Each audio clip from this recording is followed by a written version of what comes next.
अपनी साहसिक कहानी हमारे साथ शेयर करने के लिए खुद हमारे साथ पर्वतारोही सुनील रोहिला जुड़ चुके हैं। सुनील, सबसे पहले बहुत स्वागत है आपका सूर्य समाचार पर, क्योंकि आप ऐसे पहले पर्वतारोही हैं जिन्होंने 8000 मीटर से ज्यादा ऊंचाई वाली 4 पर्वत श्रृंखलाओं पर फतह की है। तो उसके लिए आपको हमारी आवाज साफ आ रही है तो जरा बताइए। हेलो, आपकी आवाज पहुंच रही है हम तक? जी जी जी मैम। सबसे पहले तो थैंक यू, आपने मुझे यहाँ इनवाइट किया। आपका बहुत बहुत धन्यवाद, मुझे आने का मौका दिया आप लोगों ने।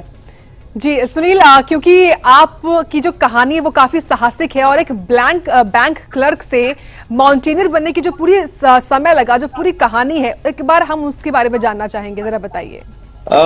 अगर मेरी माउंटेनिंग बनने की कहानी की बात करते हो तो ये कोई एक दिन का काम नहीं था, ये काफी मेरी बरसों की मेहनत है। मैंने ये जर्नी स्टार्ट की थी 2014 में। तो 2014 से ही मैं ट्रैकिंग वगैरह करता था सब, और तब से ही मैं सपना देखता था कि मुझे एक दिन माउंट एवरेस्ट क्लाइम करना है। वो धीरे धीरे मैं ट्रैकिंग करते करते, और 2019 में मैंने बेसिक और एडवांस माउंटेनिंग के कोर्स है जो HMI Himalayan Mountaineering Institute Darjeeling, वहां से मैंने किए दोनों। और उसके बाद मेरा एक प्रोसेस था कि मुझे एकदम से एवरेस्ट नहीं, मुझे पहले अपनी बॉडी को देखना है कि 6000 मीटर पे मेरी बॉडी कैसे रिएक्ट करती है, वहाँ की कंडीशंस कैसी होती है, वहाँ कैसा आपको कैसा महसूस हो रहा है। तो मैंने पहले 6000 मीटर क्लाइम किया, फिर इंडिया में 7000 मीटर मैंने क्लाइम की, माउंट सतोपंथ और माउंट कून क्लाइम किए मैंने 2021 में। माउंट सतोपंथ जो उत्तराखंड में है, गढ़वाल हिमालय में। और उसके बाद मैंने लद्दाख में माउंट कून क्लाइम किया। जब फिर उसके बाद मेरी बॉडी प्रॉपर ये लगा कि मुझे कि हाँ मैं एवरेस्ट जा सकता हूँ, तब मैं एवरेस्ट गया 2023 में।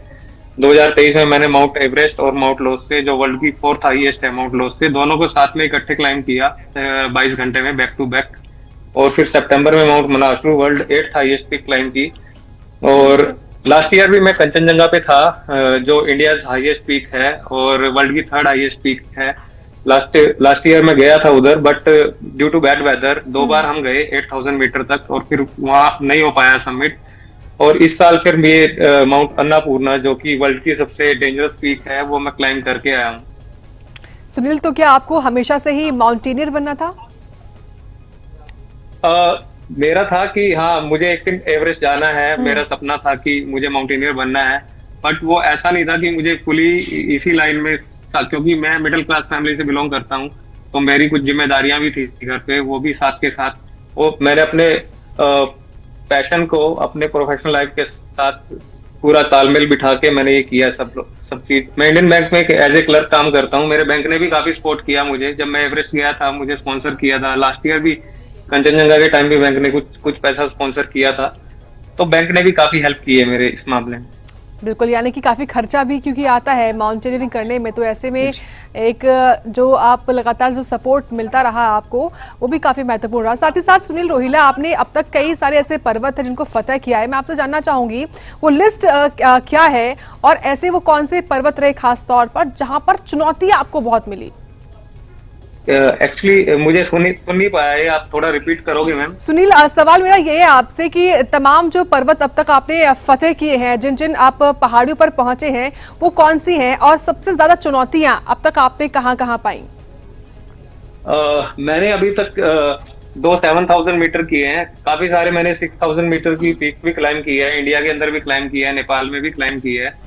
और मैंने 4 जो 8000 मीटर है उनमें माउंट एवरेस्ट जो वर्ल्ड की हाईएस्ट पीक है, और लोत्से वर्ल्ड 4th हाईएस्ट, और वर्ल्ड की 8th highest peak mount Manaslu climb की है। और अभी एक 10th हाईएस्ट वर्ल्ड की पीक है जो अन्नपूर्णा क्लाइम करके आया हूँ। और उससे पहले लास्ट ईयर जैसे मैंने बताया कि मैं कंचनजंगा भी गया था, जो इंडिया हाईएस्ट और वर्ल्ड की 3rd हाईएस्ट है। ये मेरा सपना भी है, अभी भी मैं तैयारी कर रहा हूँ, स्पॉन्सरशिप के लिए ट्राई कर रहा हूँ। अगर मैं स्पॉन्सरशिप जुटा पाता हूँ तो मैं इसी साल कंचनजंगा जाने का मेरा प्लान है। और आपने कठिनाई की बात की है, मैंने इतनी सारी इन पीक्स पे ट्राई किया है, तो मेरे लिए जो सबसे मुश्किल पीक थी वो अन्नापूर्णा थी, क्योंकि अन्नापूर्णा पीक है जो इसका 30% रेशो रहता है इसका सबमिट का, क्योंकि ये इसका टेरेन है वो काफी मुश्किल है। अगर इसके आप अभी बात करें, इसका जो 2 से 3 कैंप 2 से 3 का रास्ता है जो, वो इतना डेंजर है, उस पे हर आधे घंटे में एवलांच आते रहते हैं। अभी भी 7 तारीख को जिस दिन हमने सबमिट किया, तो उस दिन 2 लोगों की वहां जान चली गई, क्योंकि उस दिन इतना तगड़ा एवलांच आया वहां पे शाम को, उसमें 2 लोग चले गए। तो अन्नपूर्णा में हमेशा खतरा रहता है जान का, वो काफी डेंजर पीक है। और उस पे आपको क्लाइंब करना, बहुत ही सेफली क्लाइंब करना, वो सब कुछ देख के एकदम, क्योंकि अन्नपूर्णा का जो टेरेन है वो पूरा उस पे हैंगिंग ग्लेशियर है जो आपको क्लाइंब करने होते हैं। बहुत ही मतलब कि यहाँ पे जो भी माउंटेनियर जाता है वो पूरा टेक्निकली और फिजिकली बहुत स्ट्रांग होना चाहिए। और मेरा भी यही था कि पहले मैं और माउंटेन्स क्लाइंब करूं, उसके बाद फिर इस पीक पे जाऊं। क्योंकि हमने कई बार ये भी सुना है सुनील कि जब भी क्लाइंबर्स अपनी क्लाइंबिंग कर रहे होते हैं तो एवलांच आते हैं, तमाम तरह की जो परेशानियां होती हैं वो होती हैं, और उस दौरान कई तो ऐसे होते हैं जो बीच में छोड़ कर आ जाते हैं। लेकिन उस दौरान अपने आप को कैसे वहां पर रखना और आगे बढ़ना, वो मोटिवेशन कैसे आता है और आपके लिए कैसे ये काम करता है? ये आप बिल्कुल सही कह रहे हो। कई बार होता है ऐसा कि कंडीशंस इतनी एडवर्स हो जाती हैं कि कुछ माउंटेनियर्स छोड़ देते हैं बीच में। उसके लिए मैं यही कहूंगा कि सबसे पहले आपको फिजिकली और मेंटली जो प्रिपरेशन है वो बहुत जरूरी है। आपको मेंटली बहुत टफ होना पड़ता है, आपको उन चीजों के लिए तैयार रहना होता है। इसके लिए क्या है, मैंने बेसिक और एडवांस कोर्स किए हैं हिमालयन माउंटेन इंस्टीट्यूट दार्जिलिंग से। तो वहाँ आपको सब बताया जाता है कि आपको माउंटेन में किन किन चीजों का सामना करना पड़ सकता है, आपको किन चीजों का ध्यान रखना है, क्या हो सकता है। तो वो मेंटली आपको टफ होना पड़ेगा उन चीजों के लिए। बिल्कुल, और बहुत जरूरी भी है ये। सुनील, साथ ही आपका जो अभी आगे का लक्ष्य है वो क्या है, रहने वाला है अभी? मेरा आगे का लक्ष्य अभी है माउंट कंचनजंगा का मेरा लक्ष्य है, जो मैं लास्ट ईयर गया था, उधर नहीं हो पाया सबमिट। अभी मेरा फोकस उधर ही है।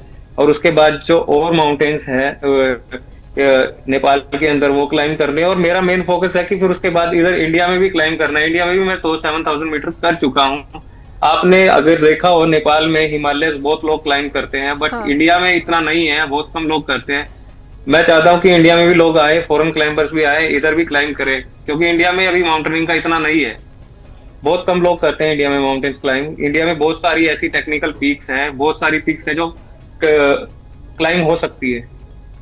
साथ ही सुनील, जो लगातार जो तमाम ऐसे कह सकते हैं कि जो जूनियर माउंटेनियर हैं जो कि सपना देखते हैं, उनके लिए आप क्या कहेंगे? वो किन बातों का खास ध्यान रखें?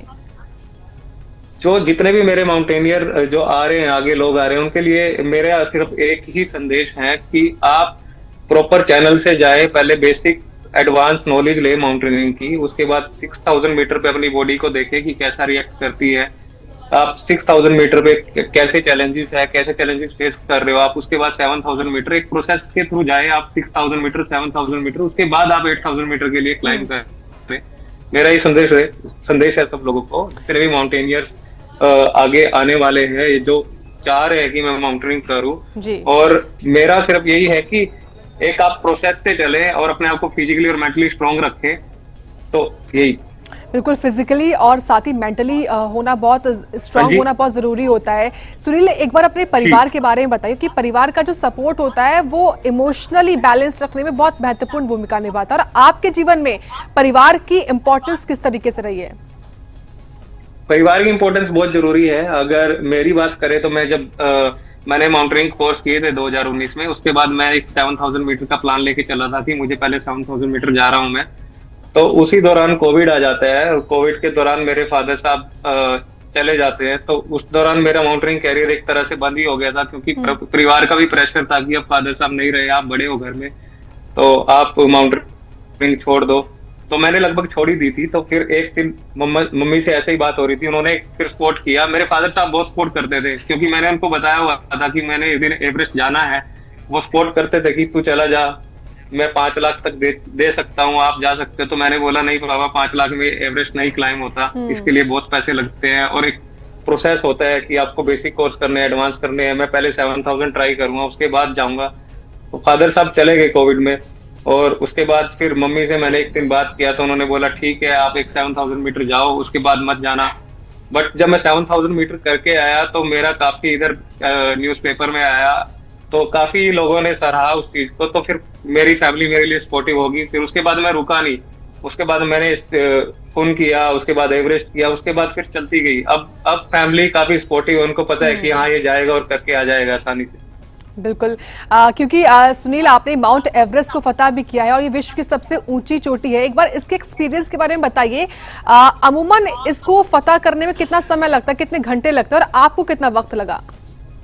माउंट एवरेस्ट की बात करें तो उस पर भी एक प्रोसेस रहता है, क्योंकि माउंट एवरेस्ट पे अभी भी माउंट एवरेस्ट का एक्सपीडिशन चला हुआ है नेपाल के अंदर। ये अप्रैल में स्टार्ट होता है और मई में ये लगा लो, मिड मई में इसके समिट स्टार्ट हो जाते हैं। और क्योंकि माउंट एवरेस्ट क्लाइम करने के लिए आपको एक एक्लिमेटाइज प्रोसेस से गुजरना होता है। कोई भी 8000 मीटर है, आपको एक्लिमेटाइज प्रोसेस से गुजरना होता है। आपको पहले आप बेस कैंप जाओगे, बेस कैंप पहुंचने के लिए आपको 5 से 6 दिन लग जाते हैं। फिर वहां पे 1-2 दिन का रेस्ट करने के बाद हमने क्या किया था, हमने फिर एक 6000 मीटर का पीक क्लाइम किया था उधर।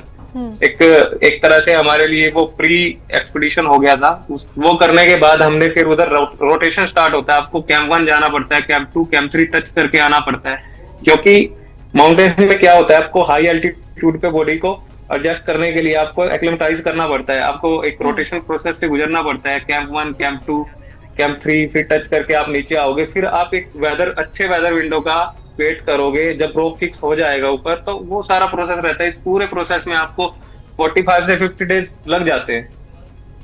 सुनील, एक आखिरी सवाल है आपसे, क्योंकि आप हरियाणा से आते हैं, जो कि खास तौर से खेल को लेकर जाना जाता है, लेकिन ऐसे राज्य में अगर माउंटेनियरिंग को एक विकल्प जो युवा है आज का वो सोचता है, तो उसके लिए आप क्या कहेंगे, उसके लिए संदेश आपका?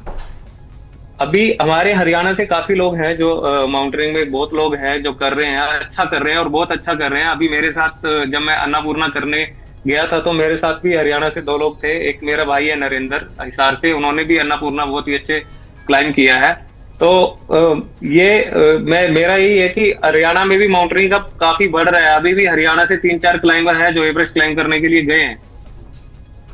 चलिए, बहुत धन्यवाद सुनील रोहिला जी, समय निकालने के लिए और सूर्य समाचार से खास बातचीत करने के लिए। Thank you so much ma'am, thank you.